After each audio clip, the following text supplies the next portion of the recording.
When we bought this house, this little room was a place that the previous owner would never go into.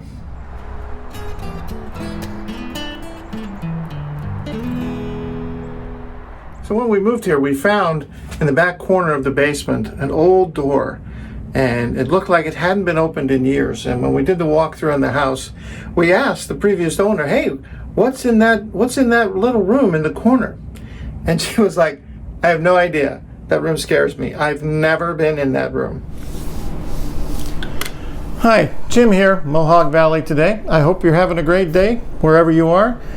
Around these parts, it's just been a bit cold. I mean, I'm from up here originally, and I say up here, this part of upstate New York, but being around zero and double digits below zero for about a week or so now, it's just find it a bit hard to get outside and to do stuff. So you find me in the kitchen once more on a weekend trying to figure out how to get something done. You know, there's a lot to be done outside, and not much going on out there because it's really cold. Don't even like going out. So what I thought I'd do today is share with you a story, some interesting story, maybe a couple of memories, and try something different that we haven't tried before. So maybe you'll be able to learn something from this as well. So anyways, I hope it's of value for you. So we're going to try an experiment. I'm going to try to be like a celebrity chef and try to cook up some potato pancakes. I've never done this before, and the last person I know of that made potato pancakes in our family was my mom, probably 40 years ago. And so we're going to look up, the trusty old recipe here in the book. And there's not a lot to it, actually. A couple of cups of potatoes, third of a cup of flour, pinches of salt to taste, 1 beaten egg, fry it up in a pan. It was not very hard. But we put a little extra seasoning in it, and we threw a little cheese in there, cheddar cheese, and we started frying it up. And so it was all a bit of an experiment. This past summer was quite an interesting time for us here at our little farmstead, which I'm still getting used to calling it that, but it is. Anyways, this past summer we had a couple of surprise visitors to the house, and just totally out of the blue, but it helped tie a few things together. Back in the spring, probably around May or June, a lady came and knocked on the back door of the porch one day, and I'd never met her before, but she seemed pretty familiar with the house and the location, and she came asking us about were we able to get internet. So as we do, you start telling stories and getting to know each other a little bit, and come to find out, this lady grew up a couple of horses.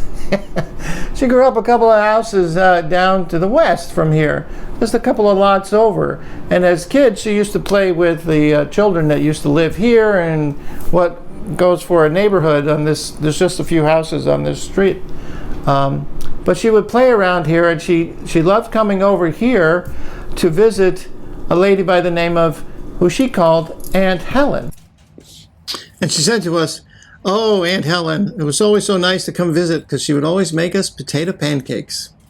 And then when she said Aunt Helen, my ears perked up because in the research that we've done on this house and the previous owners, we know that Helen Nichols lived here her whole life. Her father, Peter Nichols, moved the house from when they're redoing the road to its current location back in 1953. And Helen lived here in this house from when she was born until she passed. She was well known in the area to all the people around the neighborhood as Aunt Helen.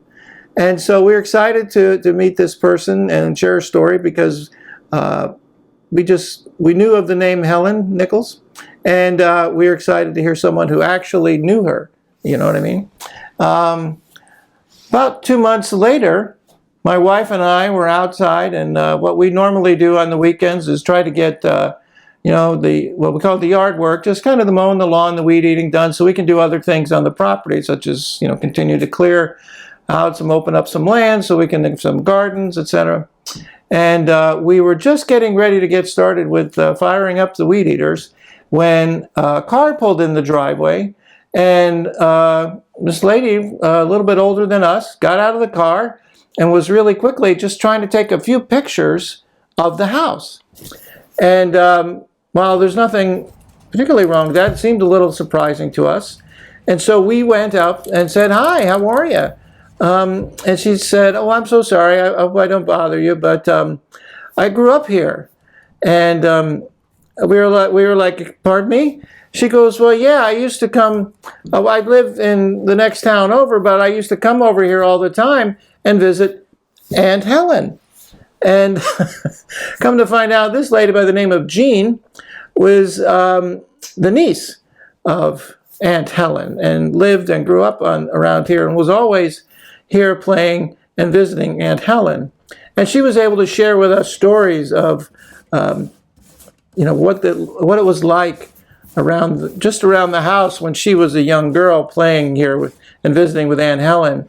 And one of the first things she said to us was, "Wow, there are so many trees." And if you see an old picture taken from the top of the hill shortly after the house was moved here, you'll see that it was all open. There was no trees down here on this part, because this hill goes up behind us, right behind us. And it's covered with trees, and this area down by the house here, lots and lots of trees. And so what Jean had told us was that there was big gardens here, at least 3 big gardens, one right behind the house, one over just the other side of the stream, over here, pretty close, and then another one on this side for growing various things. And what Jean told us was that Aunt Helen and extended family would come and utilize these gardens and grow their own food. And one of the things that they grew a lot of was potatoes. And one thing that Jean told us about potatoes in particularly was, she said to us, "Did you guys, have you found that old room in the basement?" And we're like, "Well, there's only that room that's kind of like a root cellar." She goes, "Yeah, that one." I mean, she said the gardens were so much, we grew so many potatoes that root cellar was absolutely full of potatoes all year long. So all these potatoes that Helen and her family grew and ate and used throughout the year were also made into potato pancakes for the kids in the neighborhood. And it was just found it interesting that she came to share with us that story about Aunt Helen. Actually, she didn't come looking for us. She just wanted to take a picture of the old house where she used to visit, because she was in town once again. And she told us a story about potatoes and the gardens, and really got us inspired. One of the things that having Jean stop by and visit us is that history is real. Particularly here, we're in the Mohawk Valley, which was kind of one of those frontier locations of the growth of this country westward. And early 1700s, this is when the first Europeans, the German Palatines, started settling into this area, which I said something about that in our last video. And so Jean's story and the potato inspired us today to do something with a potato that we've not done before. Try something old. And I came up with a memory of when I was a kid, when we had leftover mashed potatoes, leftover potatoes in the fridge. My mom would make what we called potato cakes. So we're going to give that a try today. We broke out Ginny's. I think it's Ginny's mom's old cookbook. I don't think it's my mom's cookbook. I think it's Ginny's mom's cookbook. And it's been around for a while. How long is it? When was it published? I think this was published in the 80s, but this is kind of an old book. 73. So this has been around for a while, and you can see the binding is starting to go. But it's a well-used book and good to refer back to. So, as we said, we're going to give, we're giving potato potato pancakes to try. Like I said, my mom and my grandmother used to make these when I was a kid, and I don't think I've had them since I was a young kid. And a very simple recipe for potato pancakes is potatoes, flour, salt, and an egg. So beyond that, you can probably season it however way you'd like. We did a little bit. I added a little bit of grated cheddar cheese to it, and just kind of experimenting with the right cooking times and temperatures, because the old cookbook just kind of really said, you know, fry it in the pan with lard. And so we're going to try, but it certainly brings back memories of, you know, when I was a kid with my mom and grandmother. My mom taught me how to cook basically enough so that I could feed myself. Wouldn't call me a chef, but I would certainly say that I could manage to feed myself given the opportunity.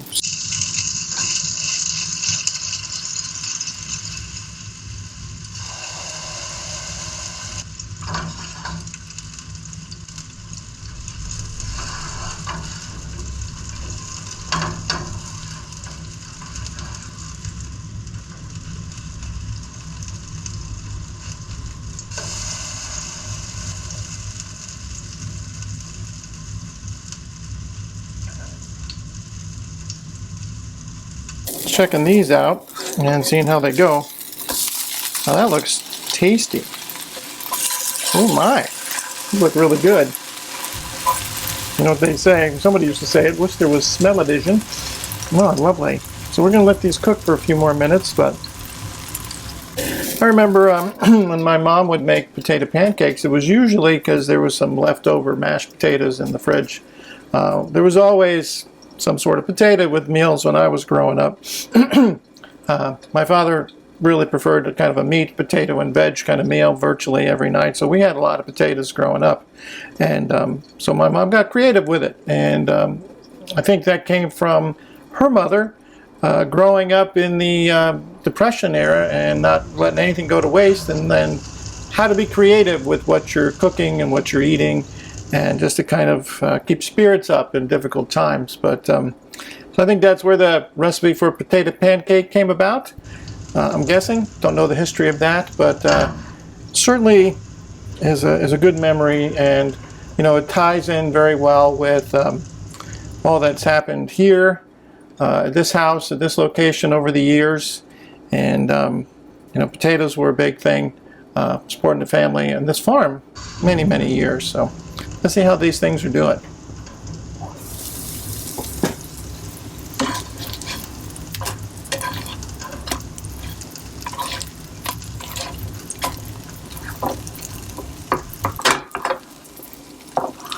You know, we did kind of put in our own season ideas, you know, and you can feel free to do that yourself if you're making potato pancakes, but it was a pretty simple recipe. And you know, quick search of the Google, you'll find mountains of ways and recipes in which to do it. So you can certainly experiment and find out the best way to do it for yourself. But I'm going to give these a couple more minutes. I didn't have leftover cooked potatoes to use, so I started from, did you say from scratch? Whole potatoes, new? And so there's still quite a lot of water in that potato.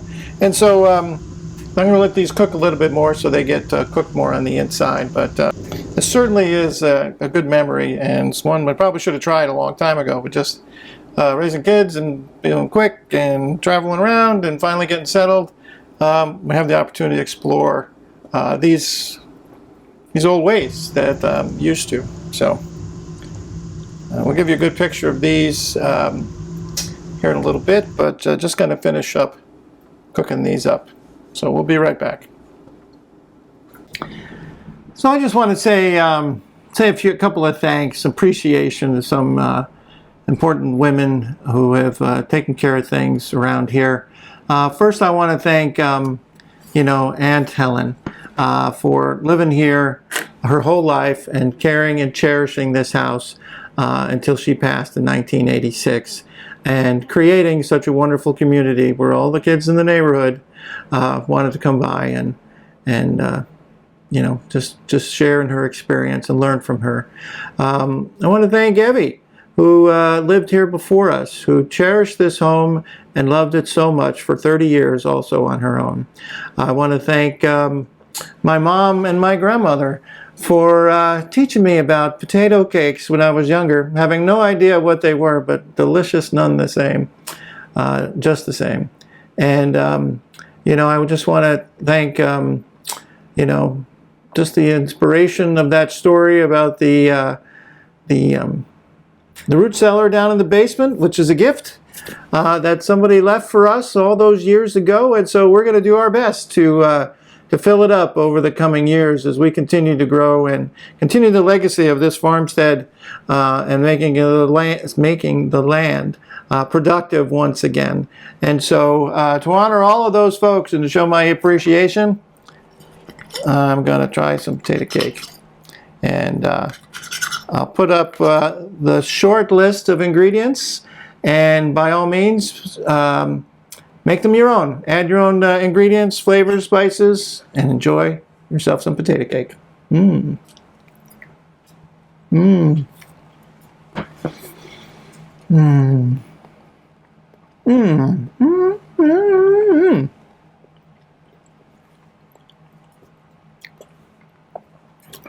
You have a great day. Thanks so much for stopping by.